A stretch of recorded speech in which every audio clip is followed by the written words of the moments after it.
Continuar con nuestra serie entonces, hermanos, acerca de Belén. Estamos hablando de esta ciudad, de esta pequeña ciudad de Belén, al sur de Jerusalén. Dice el profeta Miqueas, capítulo 5, versículo 2, pero tú, Belén Efrata, pequeña para estar entre las familias de Judá, de ti me saldrá el que será Señor en Israel. Y sus salidas son desde el principio, refiriéndose por supuesto a Jesucristo, desde los días de la eternidad. Así es que, hermanos, en este mes de diciembre, cada diciembre, como cada año, el nombre de Belén, de esta ciudad, se oye por todos lados, en canciones, en tarjetas, en mensajes, en iglesias, ahora ya en internet, ¿verdad? Muchos tarjetitas y mensajes que se menciona el nombre de esta ciudad de Belén, donde nació Jesús. Por lo general, casi todas las personas, aunque no sean cristianos, creyentes, saben de qué se trata cuando se menciona el nombre de Belén. Todo el mundo está familiarizado con Belén o Bethlehem, como se usa aquí en Estados Unidos en inglés, ¿verdad?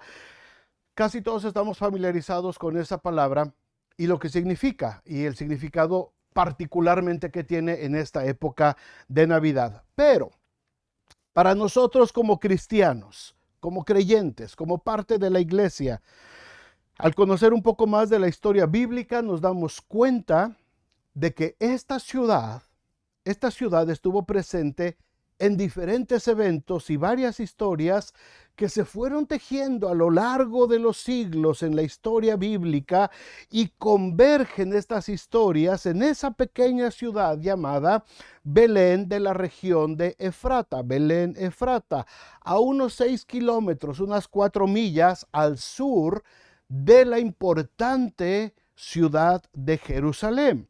La semana pasada hablamos acerca de la primera vez que se menciona esta ciudad en la Biblia, en el libro de Génesis, en el primer libro de la Biblia, donde empieza la historia de la humanidad. Se narra la historia de esta ciudad llamada Belén, cuando la esposa del patriarca Jacob, Raquel, muere al dar a luz a su hijo Benjamín, y la ciudad de Belén se convierte en una historia de dolor, de muerte y de sepultura.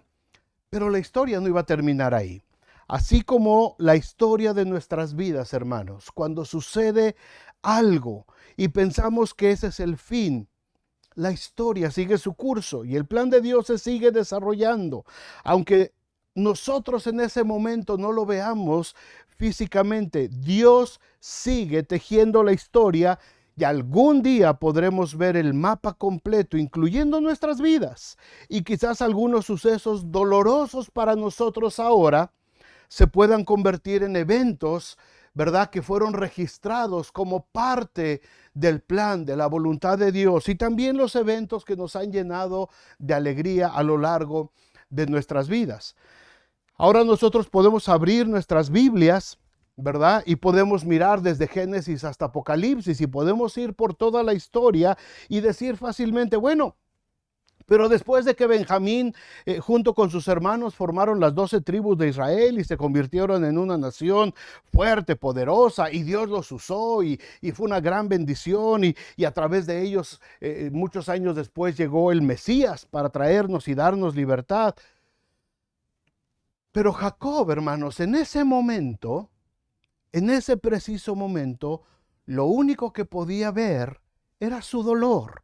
Y al igual que nosotros, solamente podía confiar en las promesas que Dios le había hecho.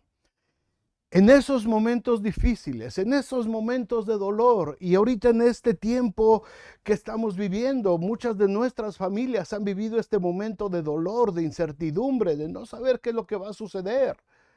Y muchas familias conocidas nuestras están sufriendo el dolor de la pérdida de seres amados, hermanos. Pero de la misma manera que le pasó a Jacob y a todos los personajes en la historia de la Biblia, la historia no se ha terminado, la historia todavía no está completa. Se siguen escribiendo todos los eventos que van sucediendo en nuestras vidas. Así es que para Jacob ese momento era un momento de dolor, como para nosotros lo pueden ser muchos momentos. pero solamente nos confiamos y nos agarramos de las promesas que Dios nos ha hecho. Pasan los años, décadas, siglos. Aproximadamente 700 años después de la historia de la que hablamos la semana pasada, volvemos a llegar nuevamente a la pequeña ciudad de Belén. Ya no solamente es Belén Efrata, ahora ya se le llama Belén de Judá. Ya pasó la historia de José en Egipto. Ya pasaron los 400 años de esclavitud del pueblo de Israel en Egipto. Ya pasaron todos los eventos de Moisés, de las plagas. Se abrió el mar rojo, caminaron por el desierto, se les dieron las tablas de la ley. Ya pasó el tiempo en que Josué se levantó para conquistar la tierra, para repartir toda la tierra de Canaán que Dios le había prometido a Abraham, a Isaac, y se la confirmó al mismo Jacob de nuestra primera historia. Ya se repartió toda esa tierra. La nación ha vivido periodos de paz, periodos turbulentos. A veces obedecen a Dios, a veces se rebelan en contra de Dios y entran en un periodo de la historia que nosotros conocemos como el periodo del tiempo de los jueces. Y tenemos un libro específicamente en la Biblia después de Josué llamado el libro de los jueces. Y es en ese periodo donde encontramos a los protagonistas de nuestra siguiente historia, una mujer llamada Ruth y su segundo esposo llamado Boz, descendiente directo del cuarto hijo de Lea, la hermana de Raquel. El cuarto hijo de Lea fue Judá. Y Boz es un descendiente de este hombre llamado Judá 700 años atrás. Así es que la historia de Belén, hermanos, se vuelve a enlazar nuevamente 700 años después con los descendientes del mismo Jacob de nuestra primera historia. Ahora encontramos una historia enmarcada primero por el dolor, como la historia anterior. Pero luego esta historia se convierte en una historia de redención, una historia de victoria, un simbolismo de lo que es ahora para nosotros la redención del pecado y la muerte por medio de Cristo. Hay muchas enseñanzas en el libro de Ruth y pasaríamos también muchas semanas hablando de la historia de Ruth y de muchos detalles interesantes que pasan a lo largo del libro de Ruth. Les recomiendo que lo lean nuevamente. Yo sé que muchos ya lo leyeron. Léanlo esta semana nuevamente. Son solamente 4 capítulos. Es un libro muy cortito. Se lee rapidito. En un ratito lo lees. Lo lees más rápido que el tiempo que pasas un día en Facebook, eso sí te lo aseguro, lo lees más rápido. Así es que el libro de Ruth, muy bonito, muchas enseñanzas, muchos detalles hermosos que son simbolismos de lo que iba a ser nuestra redención también. Pero entre todos estos eventos y entre todos estos detalles del libro de Ruth, me llama la atención para efecto del tema que estamos tratando acerca de Belén. Me llama la atención tres eventos que marcaron la historia de Ruth y de Boz en Belén. Vamos a verlos rápidamente. El primer evento que me llama la atención es que es una historia de inmigrantes. Es una historia de inmigrantes. Para los que vivimos aquí en Estados Unidos o los que hemos tenido que dejar nuestros países y hemos venido a vivir a este país, entendemos un poquito lo que es la historia del inmigrante. Y todos los que están ahorita ahí en México, pues por supuesto que conocen también familias, amigos que han tenido que emigrar a otros países, la mayor parte aquí para Estados Unidos. Así es que la historia de Ruth, en primer lugar, es una historia de inmigrantes. La historia empieza con un evento que narra una desgracia familiar enmarcada por el dolor, igual que la historia que vimos de Jacob y de Raquel. Vayan conmigo en sus Biblias, por favor, a Ruth, al libro de Ruth, capítulo 1. Abran sus Biblias, el libro de Josué, Jueces, Ruth y antes de primero y segundo de Samuel. Ahí está el libro de Ruth.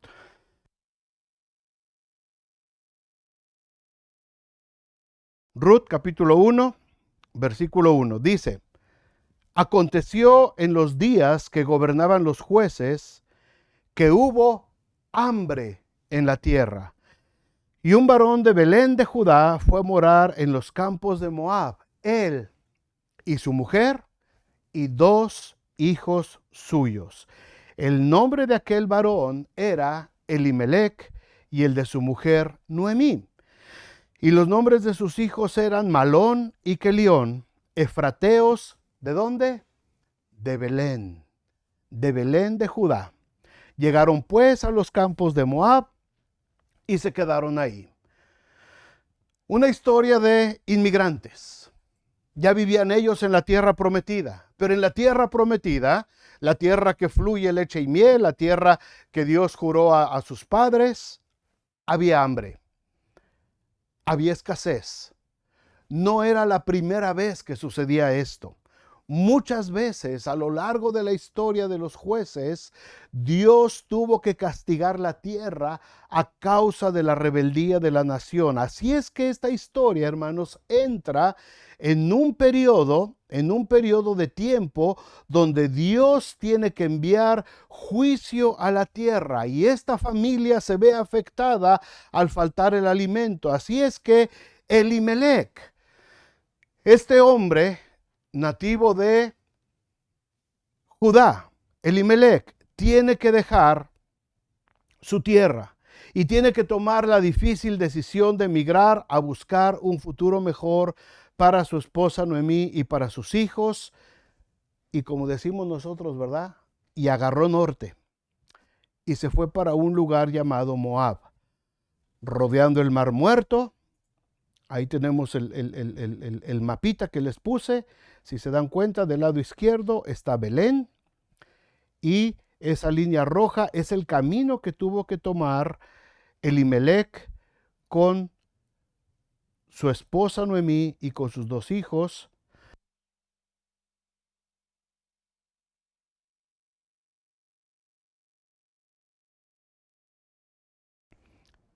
Y toma ese camino hacia Moab, hacia la región de Moab para buscar alimento, más o menos unas 150 a 200 millas de Belén, fuera de los dominios ya de la tierra prometida, y se establecen ahí. No sabemos cuánto tiempo pasó la primera vez, pero después de un tiempo, este hombre llamado Elimelec muere.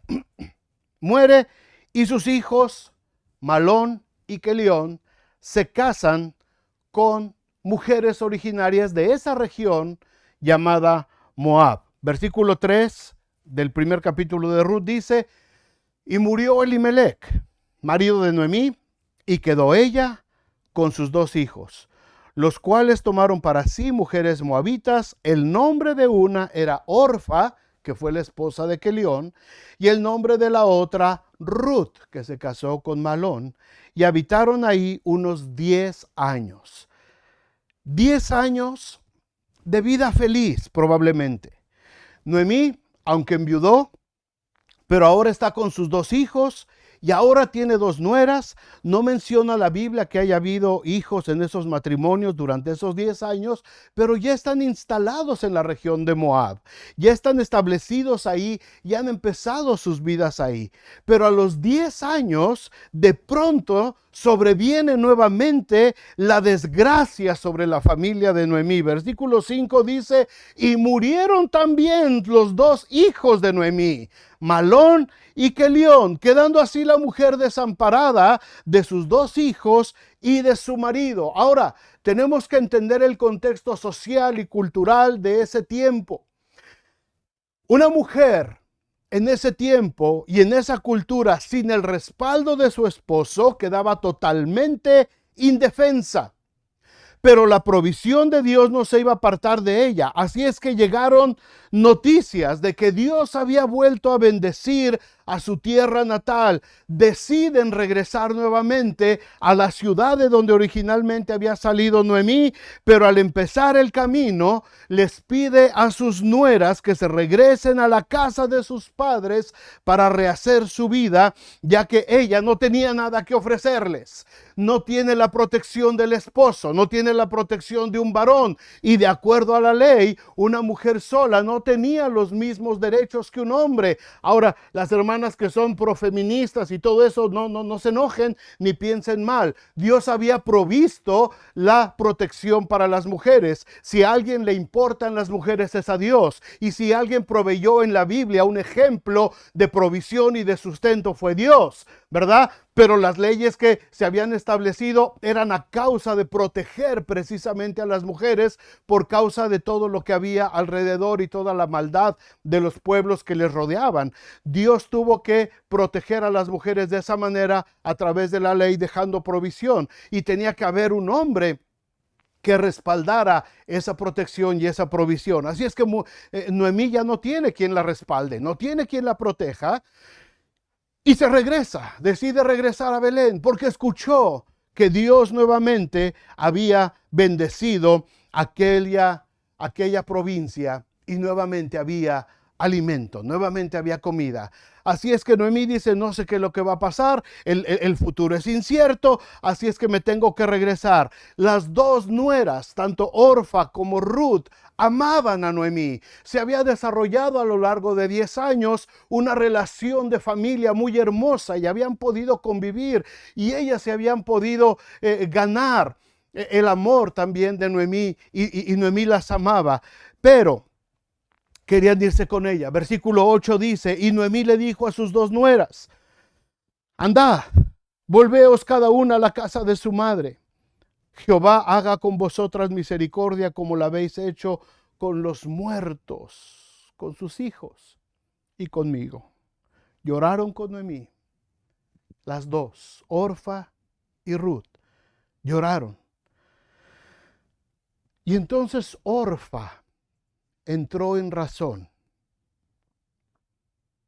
Entró en ella la lógica, el sentido común, la prudencia y lo más sabio para su vida.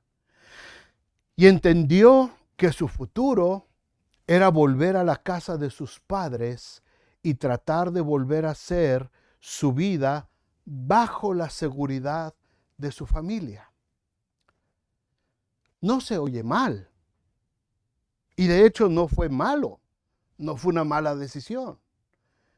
Orfa usó el sentido común, la prudencia. Ella vio las opciones. Con Noemí no hay nada. Ella va a la aventura, no tiene nada, va desprotegida totalmente. Es más seguro que me regrese a la casa de mis padres. Así es que Orfa toma la decisión con todo el dolor de su corazón porque amaba a Noemí, la abraza, llora con ella, y entonces ella decide regresar. Versículo 14. Ellas alzaron otra vez su voz y lloraron, las dos. Orfa también amaba a Noemí. Y Orfa besó a su suegra, mas Ruth se quedó con ella. Porque la historia de redención, mis amados hermanos, la historia de redención no es una historia que entre en la lógica. No es una historia que entre en el sentido común. No es una historia de prudencia, no es una historia de seguridad humana o terrenal. Por eso Orfa decidió regresar, mas Ruth se quedó con Noemí. Porque la historia de redención que se escribió en una ciudad llamada Belén Efrata, pequeña para estar entre las familias de Judá, era una historia de sacrificio, una historia fuera de toda lógica, fuera de todo razonamiento humano. Era una historia no basada en la seguridad ni en la comodidad, era una historia basada en el amor. en un amor que no se podía entender, en un amor que no tenía cabida en el mundo terrenal, en el mundo humano. Igual que la historia de redención que se escribiría muchos siglos después en la misma ciudad de Belén. Una historia que no tiene lógica, que no se puede entender con la mente humana. ¿Por qué el Rey del universo tenía que nacer en un humilde pesebre en esa ciudad de Belén? Porque tenía que despojarse de su divinidad del rey. No hay lógica, no tiene sentido, al menos que entendamos la historia a partir del amor. Ruth se quedó con Noemí, no buscando la seguridad y la prosperidad. El futuro era incierto, pero Ruth amaba Noemí. No era un amor humano, era un amor que había soplado el Espíritu Santo de Dios en Ruth, en la vida de esta extranjera. Y entonces viene el segundo evento en su vida, la reacción de Ruth. ¿Cómo reaccionó Ruth? Ruth había pasado 10 años, hermanos. Escuchen bien esto, por favor. Es muy importante este detalle. Ruth había pasado 10 años escuchando a Noemí y a Elimelech. Y había pasado escuchando esos 10 años últimos. Había pasado escuchando a su esposo Malón y a su suegra Noemí hablar acerca de las grandezas de Dios. Escuchó la historia de un antepasado llamado Jacob que había amado a su esposa Raquel y que la había sepultado precisamente en la ciudad de donde ellos provenían. Escuchó las grandes proezas que ese Dios había hecho con su pueblo en el desierto y a la hora de conquistar la tierra. Y probablemente Ruth sabía la historia también de los moabitas del desierto. También. Y lo pudo comprobar que era verdad lo que le estaban platicando y que ahora ella tenía la oportunidad de ver con sus propios ojos esos lugares de los que le había platicado su suegra y su esposo durante todos esos años. No sabía lo que iba a pasar. Iban totalmente a la deriva, 2 mujeres viudas, sin valor alguno delante de su sociedad, delante de su comunidad. No tenían dinero, no tenían propiedades, no tenían ninguna seguridad, pero las historias de redención escritas por Dios así empiezan, hermanos. Dios te llama, Dios te saca del lugar donde estás, te manda a caminar, no sabes qué vas a hacer, no sabes qué es lo que va a pasar, has dejado la seguridad de tu casa, has dejado la seguridad de la religión de tus padres y de pronto empiezas a vivir una vida totalmente diferente, no sabes a dónde vas, pero algo dentro de tu espíritu te da testimonio de que vas en el camino correcto. Así es que Ruth hace la declaración más importante de su vida, antes de seguir caminando con su suegra, antes de regresar a la ciudad de Belén, antes de tomar ese camino que la llevaría de regreso a ese lugar que ella desconocía, que no sabía que existía, que no sabía físicamente, nunca lo había visto, no sabía qué le esperaba, pero ella hace una declaración muy importante en el versículo 16. Respondiendo Ruth, le dijo a su suegra Noemí: no me ruegues que te deje y me aparte de ti, porque a donde quiera que tú vayas, iré yo, y donde quiera que vivas tú, yo también voy a vivir. Tu pueblo será mi pueblo y tu Dios será mi Dios. En ese mismo momento, hermano, en ese momento, como esas películas que vemos de ciencia ficción, así como que se hace uno como remolino y de pronto te encuentras en otro lugar. En ese mismo momento, así pasó en la vida de Ruth, cuando ella hace esta declaración: tu pueblo será mi pueblo y tu Dios será mi Dios. En ese momento Ruth entra en el plan maravilloso de Dios. En ese momento, su vida a los ojos humanos, que no tenía valor, que no tenía futuro, pero haber declarado que el Dios de Noemí sería ahora su Dios, entra en la historia bíblica, entra a tomar un lugar en la historia que se estaba escribiendo con un propósito muy especial, porque la historia de la redención, mis amados hermanos, la historia de la redención no solamente tiene que ver con lo que vamos a disfrutar en la vida eterna, no solamente tiene que ver con las calles de oro y el mar de cristal y la mansión que el Señor nos tiene reservada en los cielos para nosotros, no tiene solamente que ver con esos eventos en el futuro.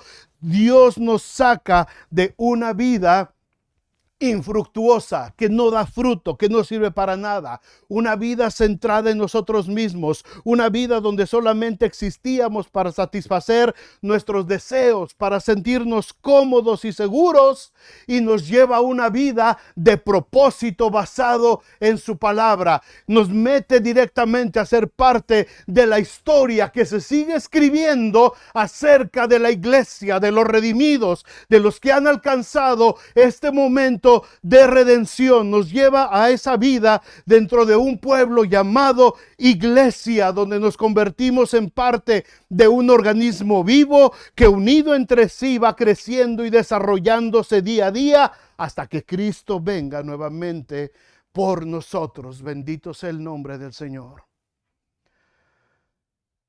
Dios nos redimió de la maldición de la muerte. Y cuando yo he declarado mi dependencia total de Dios, como Ruth lo hizo, Ruth declara ahora que ese Dios del que ella estuvo escuchando y aprendiendo por los últimos años, ahora lo conoce. Ahora sabe que ese Dios no las va a dejar y no las va a abandonar. Así es que, hermanos, nuestra historia de redención, tu historia de redención, mi historia de redención es la misma historia de Ruth. Un día escuchamos la historia de Cristo que murió en una cruz, en un acto de amor y de entrega por nosotros. Y movidos por el Espíritu Santo dijimos: Señor, yo creo que tú eres el Cristo, el Hijo del Dios viviente. Donde vivas, viviré. Tu pueblo será mi pueblo y tu Padre será mi Padre. En ese momento, hermanos, nosotros, al igual que Ruth, entramos en la historia. En una historia fuera de toda lógica, fuera de todo razonamiento humano. En una historia que a los ojos de la gente que no conoce a Cristo es una locura. A los ojos de nuestra familia que no ha conocido el Evangelio, nos dicen que nos volvimos locos. Y Pablo lo dice en 1 Corintios 2:14. Pero el hombre natural no percibe las cosas que son del Espíritu de Dios, porque para él son locura. Son locura. Orfa seguramente le dijo a Ruth: Ruth, vámonos a la casa de nuestros padres. Lo que estás haciendo es una locura. Lo que estás haciendo no tiene lógica, no tiene sentido. Ruth, vámonos mejor a la casa de nuestros padres. Noemí no tiene futuro. Noemí no tiene seguridad. Noemí no tiene protección. ¿Qué vas a hacer con ella, mujer de Dios? Por favor, regresémonos a la casa de nuestros padres para que estemos seguros. Porque el hombre natural no percibe las cosas que son del Espíritu de Dios, porque para él son locura y no las puede entender, porque se han de discernir espiritualmente. Impulsada por el Espíritu de Dios, es que Ruth pronuncia estas palabras: no me pidas que te deje, Noemí, porque a donde quiera que tú vayas, yo voy a ir pegada a ti, y donde tú vivas, yo también voy a vivir. Tu pueblo, ese pueblo del que me has hablado, ese pueblo del que me dices que Dios bendice, ese pueblo del que me dices que Dios hace cosas grandes y hermosas, yo quiero ser parte de ese pueblo. Y yo quiero honrar y bendecir y adorar al Dios que tú honras.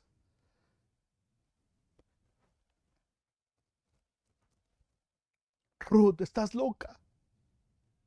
Estás loca, Ruth. ¿Qué vas a hacer junto a otra viuda como tú? No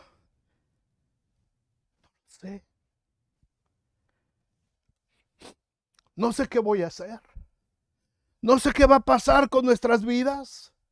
Lo único que sé es que ese Dios que abrió el mar y puso mesa en el desierto para los antepasados de mi esposo y de mis suegros, lo volverá a hacer para mí. No sé cómo lo va a hacer, pero lo va a hacer. Y ahora mi vida le pertenece y Él hará conmigo lo que Él quiera, porque ahora yo estoy dentro de su propósito. Yo estoy dentro de su historia que Él está escribiendo ahora para mí. Y las dos viudas regresan a Belén. Belén Efrata, pequeña para estar entre las familias de Judá, porque en ese pequeño lugar se tenía que escribir una historia de redención. Y la historia de Ruth empieza cuando Jehová había visitado a su pueblo para darles pan nuevamente. Por cierto, la palabra Belén significa casa de pan. Casa de pan. Y ahora los campos de trigo de Belén estaban llenos. Los granos de trigo habían caído a la tierra, habían muerto y habían producido fruto abundante. Y ahora había pan para darles vida. No sé si entendieron eso, hermanos. No sé si entendieron eso. La tierra estuvo seca, la tierra estuvo desierta. Pero en cuanto Dios empezó a bendecir y empezó a caer la lluvia y la tierra se humedeció, hubo que haber granos de trigo que cayeron a la tierra y tuvieron que morir esos granos de trigo para empezar a producir nuevas espigas, para producir harina y para poderle darle pan al pueblo de Dios. Ruth empieza temerosamente a recoger espigas de ese trigo, de un campo. Ella va con temor, va con incertidumbre, con inseguridad, con dudas, pero tiene hambre. Y le prometió a su suegra que ella le iba a ayudar. Así es que Ruth va a un campo y el primer campo que ve que están recogiendo ahí los cosechadores, ella empieza a recoger algunas espigas, sin saber que Dios ya había preparado a un hombre llamado Boaz de Belén de Judá para que se encontrara con ella. Me gustó mucho el concepto que usó nuestro hermano Luis Enrique Espinosa en la plática del miércoles de esta semana pasada.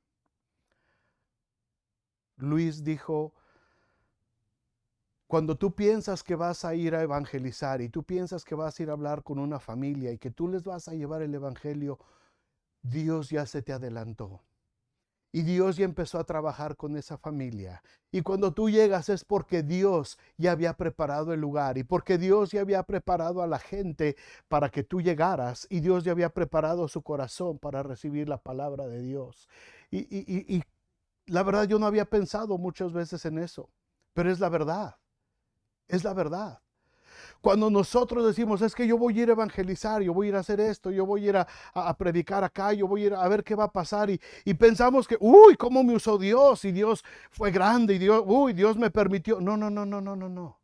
Dios ya había preparado todo de antemano. Nosotros solamente llegamos a recoger las espigas. Dios ya había preparado el camino. Cuando Ruth decide ir a ese campo de trigo, Dios de antemano ya había preparado el corazón de este hombre llamado Boaz, que era el dueño de ese campo, porque por coincidencia este hombre llamado Boaz era pariente de aquel Elimelec, el esposo de Noemí que había muerto años atrás. Así es que en esas coincidencias que nosotros vemos en la vida son realmente el propósito de Dios cumpliéndose. Es el propósito de Dios. No es coincidencia que te encontraste con este hermano de la iglesia, con ese familiar que tenía tiempo que no veías y que ahora resulta que es cristiano y ahora te compartió del amor de Dios. No es una coincidencia que sucedió. Dios ya lo había preparado. Dios ya había ordenado. Dios ya se nos había adelantado y Dios ya había mandado que sucediera. Así es que Ruth se encuentra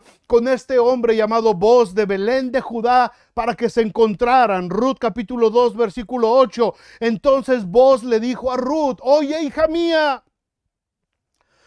no vayas a espigar a otro campo, ni pases de aquí, y aquí estarás junto a mis criadas. Mira bien el campo que sieguen y síguelas, porque yo he mandado a los criados que no te molesten, y cuando tengas sed, ve a las vasijas y bebe del agua que sacan los criados. Yo he mandado. No era la voz de Boaz hablando, era la voz de Dios, era la voz del Dios de Noemí, era la voz del Dios respondiendo a la declaración que Ruth había hecho: tu Dios será mi Dios. Y ahora este Dios está hablando a través de este hombre en Belén de Judá.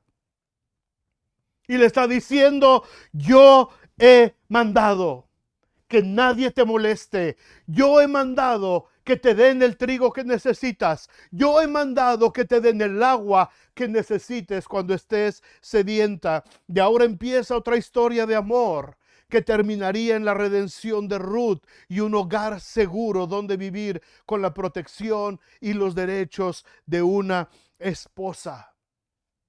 Pasan muchos detalles en la historia, pero en el capítulo 2 versículo 11 dice: respondiendo Boaz le dijo: he sabido. Hermanos, no había Facebook, no había Instagram, no había nada de eso. Y estaban a 200 millas de distancia.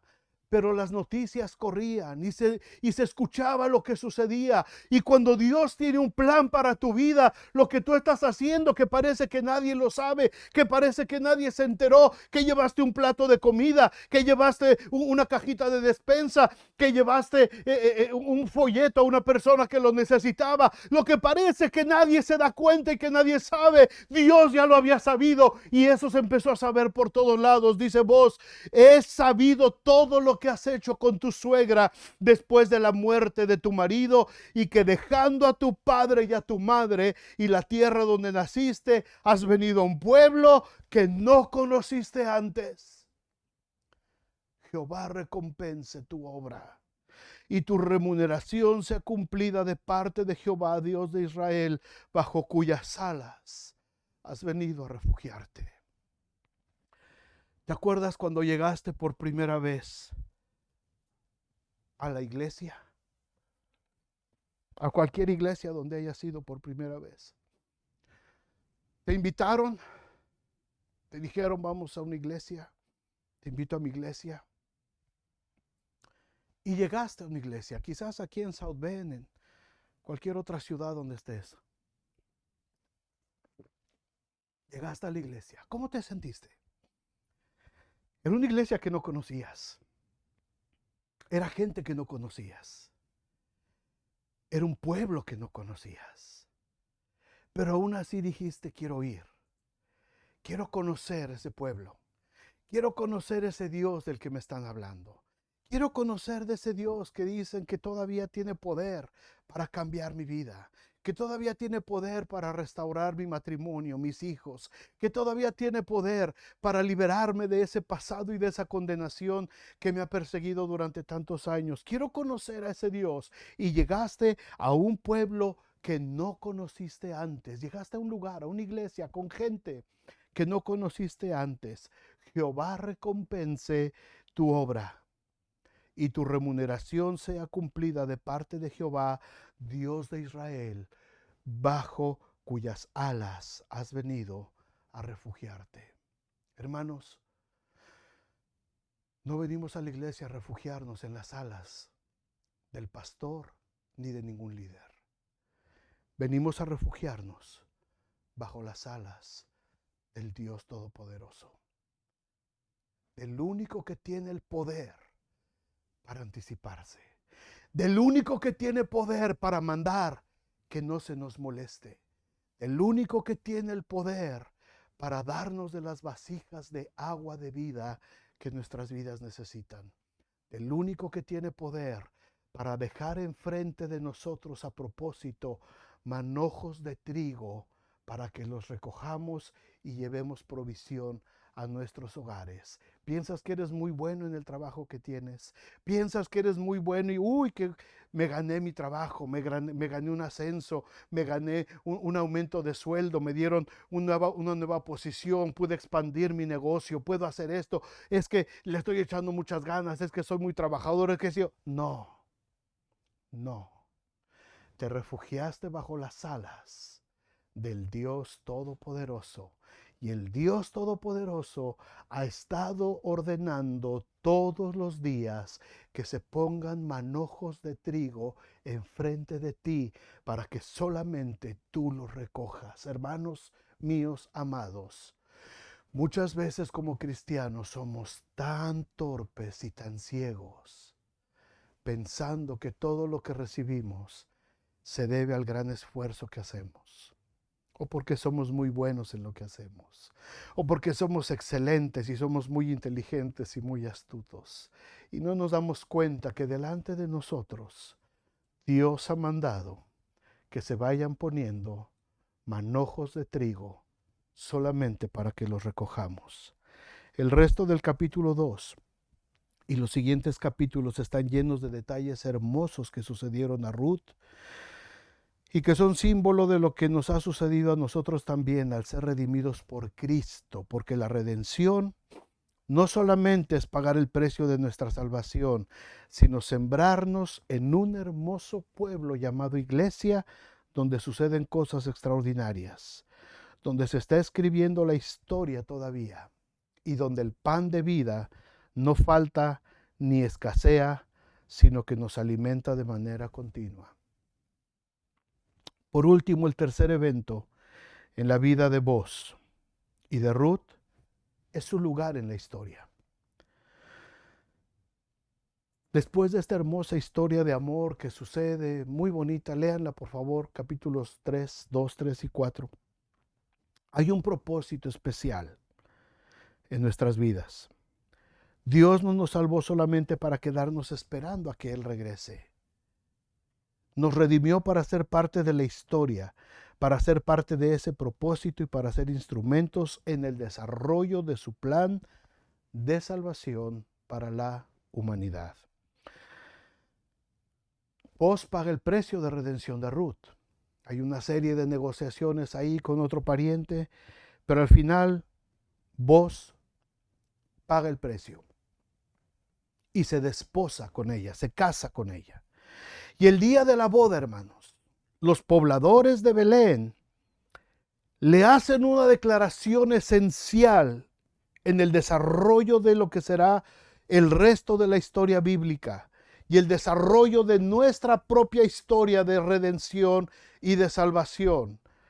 Dice el capítulo 4, versículo 11, y dijeron todos los del pueblo, los de Belén, los pobladores de Belén, que estaban a la puerta con los ancianos, con los líderes de la ciudad: testigos somos.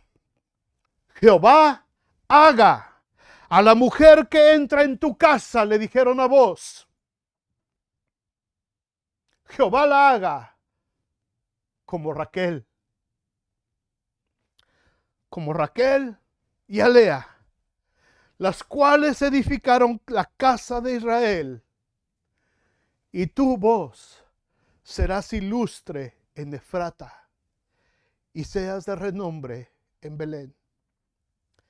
La historia se enlaza. Jacob había sufrido el dolor de la muerte de su amada Raquel, la de lindo semblante y hermoso aspecto. Había muerto Raquel. Pero 700 años después, 7 siglos después, los hombres de aquel lugar llamado Belén le dicen a vos: la mujer que entra a tu casa va a ser como Raquel, refiriéndose a Ruth, la amada Raquel de Jacob. Que sea Ruth como Raquel. Y entonces en ese momento se define el propósito de la historia. ¿Para qué va a ser Ruth como Raquel? Para que Ruth siga edificando la casa de Israel. 700 años atrás. Raquel no sabía que ese momento iba a llegar, que su nombre iba a ser recordado como una de las edificadoras de Israel. Ahora una extranjera de Moab, que había sufrido la pérdida de su primer esposo, que no sabía lo que iba a hacer con su vida. Una mujer que en un acto de amor decidió arriesgarse a lo desconocido, a lo que no era lógico, a lo que no tenía sentido. Ahora era reconocida y llamada como aquella misma Raquel, porque cuando somos redimidos por Cristo Jesús, mis amados hermanos, ya no importa de dónde somos, ya no importa lo que hemos vivido en nuestras vidas pasadas, porque ahora, como dice Gálatas 3:28, ya no hay judío, ya no hay griego, ya no hay moabita, ya no hay gente de Belén, ya no hay mexicano, ya no hay americano, ni peruano, ni dominicano, ni nicaragüense, ni ecuatoriano, ya no hay esclavo ni libre, no hay varón ni mujer, porque todos vosotros sois uno en Cristo Jesús, bendito sea el Señor. Somos parte de la historia que se está escribiendo y espero que todos nos demos cuenta de esto, hermanos. Nuestras vidas ya no nos pertenecen a nosotros mismos, ahora somos del Señor. Romanos 14:8 dice Pablo: pues si vivimos, para el Señor vivimos, y si morimos, para el Señor morimos. Así sea, así pues, sea que vivamos o sea que muramos, del Señor somos. La muerte de Raquel en Belén tuvo un propósito. La redención de Ruth en Belén tuvo un propósito y la historia se siguió escribiendo. Y Ruth tiene un hijo con vos. Capítulo 4, versículo 16. Y tomando Noemí a este hijo, a este niño, lo puso en su regazo y fue su aya, su nana, su cuidadora, su daycare. Y le dieron nombre las vecinas, la gente de Belén, las mujeres de Belén. Le dieron nombre diciendo: le ha nacido un hijo a Noemí, a la que se le habían muerto sus 2 hijos, a la que había perdido a su esposo, a la que había sufrido el dolor de la muerte y haber tenido que enterrar a su esposo y a sus 2 hijos en un lugar extranjero, extraño para ella. Ahora el tiempo de la redención en Cristo Jesús se cumple. Dios le ha dado un hijo a Noemí y le llamaron Obed. Y entra en la historia. Este es padre de Isaí, padre de David. Y de este David es de donde saldrá nuestra tercera historia sobre Belén Efrata, pequeña para estar entre las familias de Judá. Si tú has declarado a Jesús como tu Señor y Salvador, has entrado en la historia bíblica, tú y yo. Si tú ya declaraste que tu Dios será mi Dios y tu pueblo será mi pueblo, si tú ya lo declaraste, entraste a la dinámica de la historia bíblica. Ya no estás viviendo en la comodidad que decidió Orfa. Ya no estás viviendo ahí. Date cuenta. Ahora estás viviendo y eres parte de la historia bíblica. Ahora se está escribiendo. En el momento en que tú decidiste hacerlo, se siguió escribiendo acerca ya de tu vida. No sabemos más de Orfa. Se dejó de escribir de Orfa porque ella decidió irse a la seguridad, a la comodidad, a lo seguro. Y se dejó de escribir de ella. Ya no participó en la historia bíblica. Pero Ruth decidió entrar a una dinámica de un Dios que no conocía, de un Dios que solamente sabía lo que era capaz de hacer, en una dinámica de una vida desconocida, de una vida que solamente iba caminando por fe, a pesar de que las cosas se veían muy mal. Ella decidió entrar ahí y entonces su lugar quedó registrado en la historia bíblica. Amados hermanos, cuando tú y yo decidimos entrar en esta dinámica de la vida cristiana, cuando decidimos ser creyentes en Cristo Jesús, cuando dijimos: Señor, donde tú vivas yo viviré, donde tú estés yo viviré, y si vivimos, para ti vivimos, y si morimos, para ti morimos. Cuando yo entré a esa dinámica, entonces mi nombre empezó a escribirse y la historia mía se empezó a escribir en algún lugar, no lo sé dónde, pero se está escribiendo.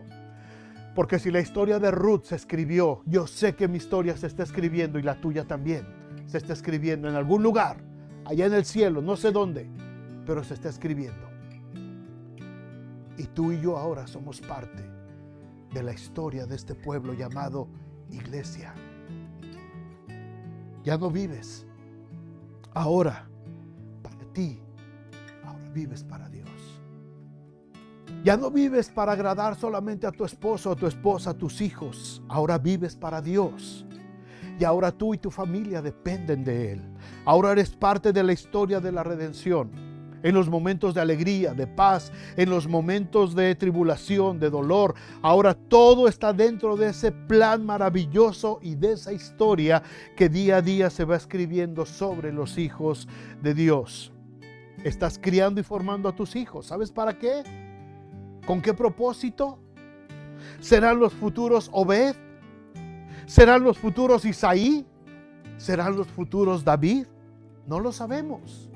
Y no solamente hablamos de los hijos naturales, sino de los espirituales, maestros de escuela bíblica, discipuladores. Estamos formando hijos espirituales. ¿Para qué? No lo sabemos ahorita. Ruth no supo que ese hijo Obed se iba a convertir en el abuelo del más grande rey que se menciona en la nación de Israel, y que de su linaje años después descendería el Mesías que vendría a cumplir la promesa de redención para la humanidad. Ruth no supo lo que estaba haciendo y no supo en ese momento lo que estaba pasando con ese pequeño bebé llamado Obed. Pero Dios ya lo sabía. Pero Dios ya se había adelantado al tiempo. Dios sabía lo que estaba pasando. Quizás tú no sabes lo que estás haciendo en la iglesia. Quizás tú no sabes la repercusión que el trabajo que estás haciendo va a pasar. Si eres maestro de escuela dominical, si eres hermana que está cuidando a los bebés en el cunero, si eres el ujier que le está dando la bienvenida a la gente que llega a la iglesia, si eres de los hermanos que están trabajando, construyendo, levantando, clavando clavos, pintando, llenándose todos de polvo, si estás haciendo algo en la obra de Dios, si estás enseñando, si estás repartiendo una despensa, si estás repartiendo enseñanza a alguien, si le estás predicando, si estás tocando un instrumento, no sabes lo que estás haciendo, cómo va a repercutir en la historia. Pero Dios ya lo sabe, Dios lo está viendo, Dios ya escribió la historia y tú y yo somos parte de esa historia. Y vale más, hermanos, que estemos haciendo diligentemente lo que tenemos que hacer en la obra de Dios, porque nosotros estamos siendo parte de esa historia. Pero tú, Belén Efrata, pequeña para estar entre las familias de Judá, de ti me saldrá el que será Señor en Israel. Y sus salidas son desde el principio, desde los días de la eternidad. Belén, el lugar donde se escribió nuestra historia de redención. ¿Qué se va a decir sobre nuestra historia, hermanos, en la siguiente generación y en las siguientes generaciones? ¿Será nuestra historia de renombre en nuestra Belén? No lo sé. Eso depende de las decisiones que tomemos hoy. Eso va a depender del nivel de compromiso que querramos tener con el Dios de Ruth, que que ahora conocemos, que vive en nosotros por medio de su Espíritu Santo. Lo que sí sé, hermanos, es que en esta historia no hay lógica. Lo que sí sé es que esta historia no se puede entender, ni la alcanzaremos a comprender. Solamente seremos parte de esta historia y estamos dentro de esta historia porque Él nos amó primero. Él nos amó primero. Y nos amó de tal manera que pagó el precio de nuestra redención, entregando la vida de su propio Hijo para que nosotros tuviéramos vida juntamente con Él. Vamos a orar, hermanos. Padre, muchas gracias por esta hermosa historia en Belén de Judá, en Belén Efrata. Una historia que puede ser nuestra misma historia. Una historia que refleja nuestra misma historia. Una misma historia que es difícil de entender. Que humanamente, con el razonamiento humano, no lo podemos entender. Pero es una historia que estamos viviendo por la fe. No por lo que vemos, sino por la fe. Por lo que estamos nosotros ahora viviendo en ti. Señor, yo sé que todos los que estamos reunidos alrededor de esta transmisión, si ya decidimos entregar nuestra vida a ti, si ya declaramos que tú eres nuestro Dios y que donde vivas nosotros viviremos y que donde tú estés nosotros que estaremos también. Señor, ahora nuestra historia se está escribiendo y yo quiero que cada uno de nosotros, Señor, pueda preguntarse en este día, ¿qué se está escribiendo de mí? ¿Qué se está escribiendo de mí en esa historia? La Biblia está llena de historias de personas que entendieron su responsabilidad y que como Ruth obedecieron al impulso del Espíritu Santo y fueron de bendición. Pero también hay muchas historias de gente que fue llamada, de gente que fue apartada, separada y que decidieron obedecer, que decidieron no seguir el camino, que decidieron seguir viviendo para sí mismos y olvidarse de que tenían ahora una responsabilidad en la historia de redención que se estaba escribiendo. Y ahí están los ejemplos en la Biblia de mucha gente que prefirió hacerse un lado. Quizás como Orfa, que decidió la comodidad de su casa y decidió la comodidad de su familia y la seguridad de la vida de sus padres. Se refugió bajo la sombra de la casa de sus padres, pero Ruth decidió refugiarse bajo las alas del Dios Todopoderoso. Nuestras historias se están escribiendo. Señor, permite que cada uno de nosotros pueda entender y comprender esto en lo profundo de nuestro espíritu. ¿Qué se está escribiendo de mi vida en este momento? ¿Cómo voy a ser de influencia y cómo voy a ser de renombre por lo que Dios ha hecho en mí, en el lugar donde Dios me ha puesto a ser luz en medio de las tinieblas? Gracias por tu palabra y gracias por esta hermosa historia de redención.